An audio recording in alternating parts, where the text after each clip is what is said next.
Hi, my name is Mandy Mayer, and this is Module 1 for Special Education for Building Administrators. A little bit about myself. I grew up in Western Kansas.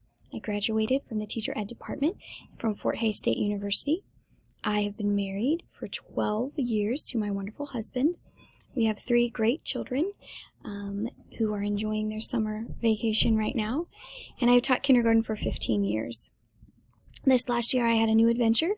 It was the first year as lead teacher at Sacred Heart Elementary School, and that was new for me. It was a change, and that was a fun experience.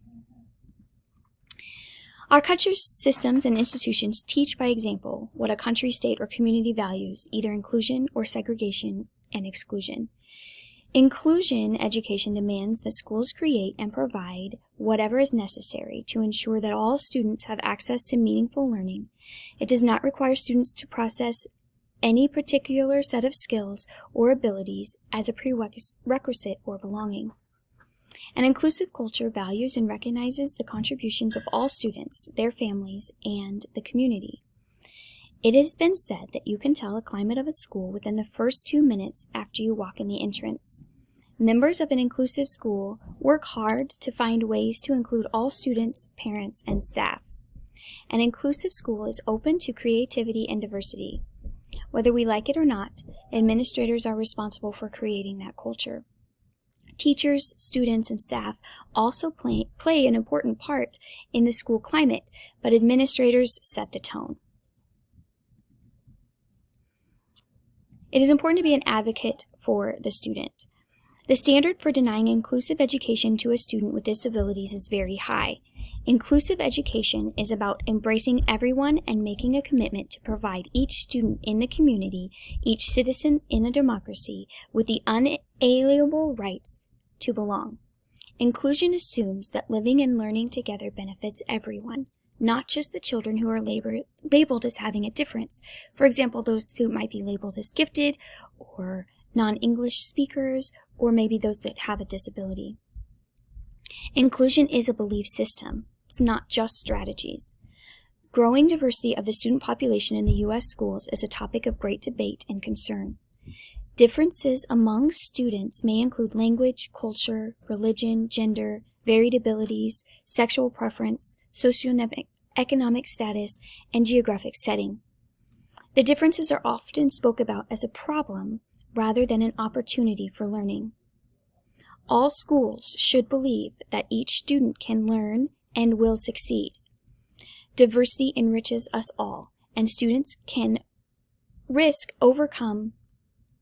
at risk can overcome the risk for failure through involvement in a thoughtful and caring community of learners. Each student has unique contributions to offer to other learners.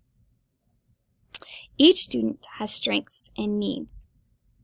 Services and supports should not be regulated to one setting.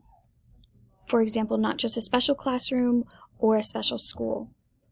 Effective learning results from the collaboration efforts of everyone working to ensure each student's success. Here are 4 key strategies for developing an inclusive classroom and school. First, you need to value what each student brings. Many aspects of the students' lives remain hidden unless we offer multiple opportunities to share stories and experiences that connect these two to learning. Second, establish a respectful climate. Build relationships. Learn about every child. Allow that knowledge to underpin respect and understanding. Third, plan for everyone to participate and achieve. Create environments for students where barriers are reduced and learning supports and flexibility are built into the environment at the very beginning. Fourth, take a community approach. Bring your community into the classroom and take your classroom out to the community. Here are some indicators that you are building a community. Everyone is made to feel welcome. Students help each other. Staff collaborate with each other. Staff and students treat one another with respect. There is a partnership between staff and parents. Staff and administrators work well together. And all local communities are involved in the school.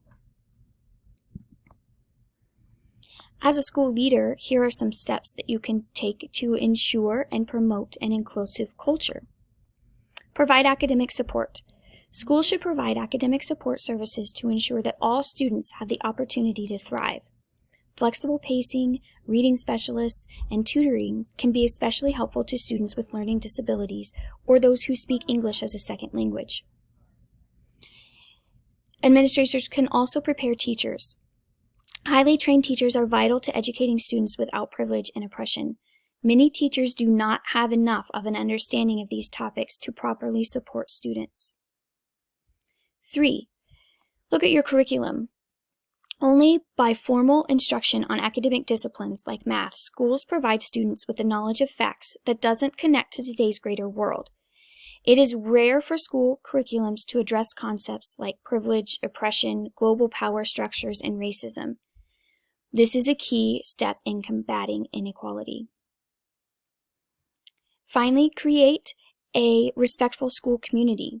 Foster an inclusive, larger school community. Hire a staff that reflects the diversity of the students and demonstrates an inclusive, on the institutional level, a respect for people of all races and economic backgrounds, and a respect for students with all different strengths. Let students know that the staff can serve as a resource to help them navigate issues related to discrimination and oppression. Also, it's helpful to create a space for discussion. Educators can promote inclusivity by creating an environment where students can openly discuss thoughts and feelings about privilege and structural oppression. As a school leader, it is important to set the tone for the entire organization. Here are my references. Have a wonderful day. Thank you.